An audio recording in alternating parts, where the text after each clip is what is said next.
Very good evening. This is Morgan, Assistant Professor, Department of Agriculture Engineering, Sri Shanmugha College of Engineering and Technology. Today we're going to discuss about the topic types of beam and supports.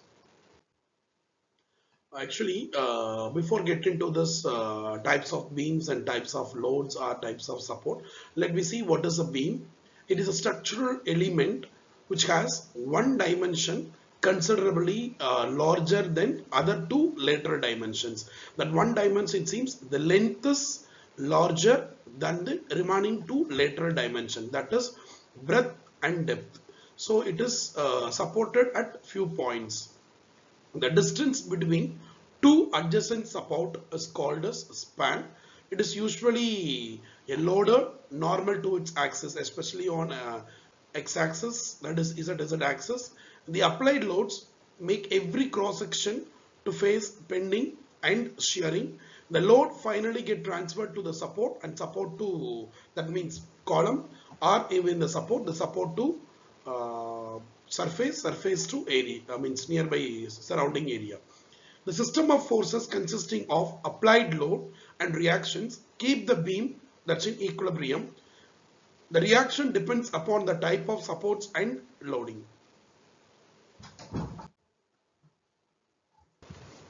Next we will discuss about types of support.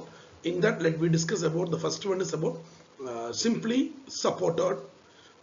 If the beam rests simply on the support, we can say it is called as simply supported. In such cases, the reactions will be offered at the support, and that is right angle to the support, and the beam is allowed to move freely in the direction of its axis, and also it is free to rotate about the support. So in this diagram we can able to see this is the support. So here the beam is resting on the support. This beam is simply resting on the support, and this support, it is offering some reaction that is to the move in direction of axis. Next is called as a roller support. Here the beam end is supported on roller. In such cases, the reaction is normal to the support, since all the roller can be treated as frictionless. Many mechanical components are having roller support which rolls between girders, that means guides, to transfer one part of element to another part. So by using of this roller support, it can be easily transferred. In such cases, the reactions will be normal to guides in both direction, and roller support, the beam is free to move along the support. It can rotate about the support also. I think you guys have seen in this beam, the beam in the one end is roller support and another end is called as a fixed, means simply supported. It is also offering reactions, and here is a hinged support. So before, see, we have seen simply supported and roller, that is offering only a vertical reaction. In case of hinged reaction, it is offering both horizontal as well as vertical reactions. A beam cannot move in any direction, however it can able to rotate. The support will not develop any resisting moment, but it can develop reactions in any direction, and to keep the beams are in stationary. The reactions can be split into horizontal as well as vertical components for the purpose of analysis. So next is the most important one. It is a fixed. Here in this case, the beam end is not free to rotate or to move. Translation is prevented by developing a support reaction any required direction. Here the rotation is prevented by developing a support moment. See this, A is fixed in this support, the horizontal reaction, vertical reactions. In addition to this horizontal reaction, there is a moment which is developed at the support A. So for this moment, the rotation is prevented. Next, we'll see about the types of beam with respect to loading. One is about simply supported. We know the beam is simply supported at its end. Such beam can support load in the direction normal to the axis. Beam with one end hinged and other end or roller. If one end is hinged and other end is roller, The beam can resist any loads in any direction. So this is the beam, horizontal beam. It is supported on two pillars or any two supports. Next is overhanging. A beam, one portion of the beam beyond the support is projecting either left or right of my support. We can say it is called as overhanging. The overhanging, either it might be one side of support or in both sides. Can you see here? It is simply supported. Here is simply supported. There is some projections beyond the support. It gets overhanged. So we can say it is called as overhanging portions or overhanging beam.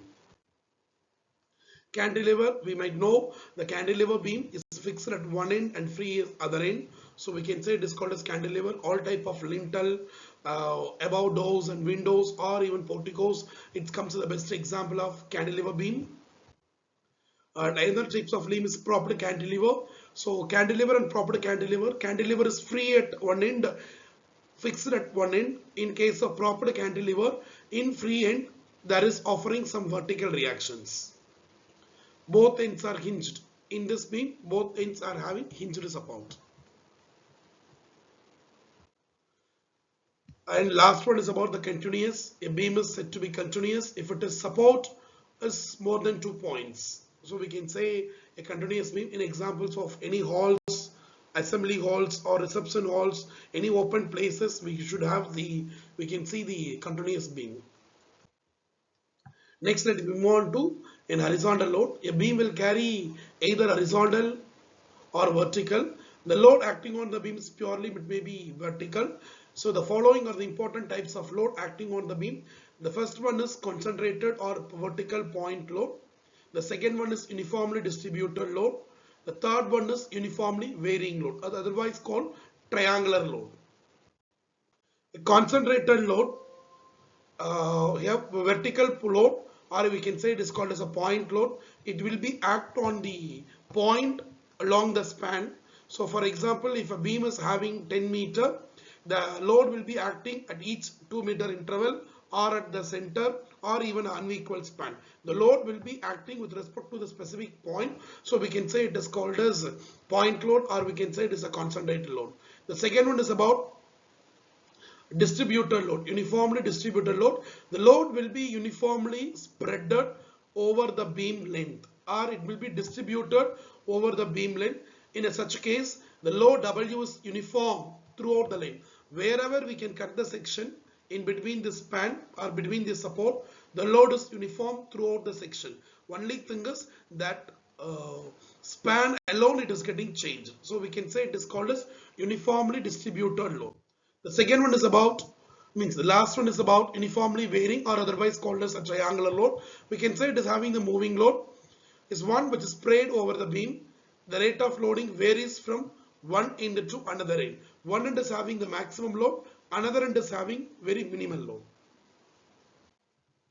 load. These are the things that we have discussed about the types of beam, types of support and types of load. With respect to types of beam and types of load, so we plan to have a shear force and bending moment calculation.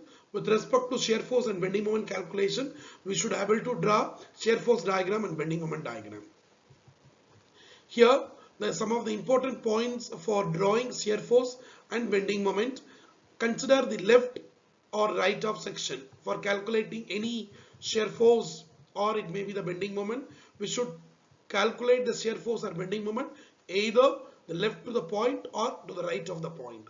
Adding the forces including a reaction normal to the beam on one of the portion, either left or right.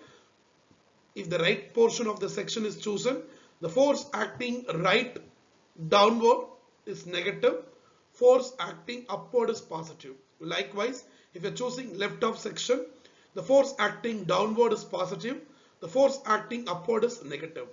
The positive values of shear force and bending moments are plotted above the reference line, and the negative values are plotted below the baseline or reference line. The shear force diagram will increase or decrease suddenly by vertical straight line at a case of vertical point load is acting. Even if it is in UDL, the shear force diagram will be a sloped straight line. If it is a uniformly varying load, it should be a parabolic curve will come in case of shear force diagram. For in case of bending moment diagram, in Vertical point load for bending moment diagram will be a sloped straight line. As in the case of UDL, parabolic curve will come. In uniformly varying load, a cubic parabolic curve will come. The bending moment at two support of a simply supported beam and also in cantilever beam at the free end, the value will be 0.